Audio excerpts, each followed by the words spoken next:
हम हिंदुस्तानी लोग पेड़ लगाते हैं पर्यावरण की रक्षा करने के लिए, पर्यावरण की शुद्धि करने के लिए हम पेड़ लगाते हैं। सरकार हमको कहती है पेड़ लगाओ, हम सब भारत स्वाभिमान वाले पेड़ लगाते हैं, लेकिन दुख और दर्द इस बात का है कि वो पेड़ को आईटीसी कंपनी कटवा देती है।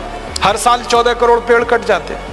और इस देश की विचित्र स्थिति क्या है कि आईटीसी कंपनी 14 करोड़ पेड़ काटती है।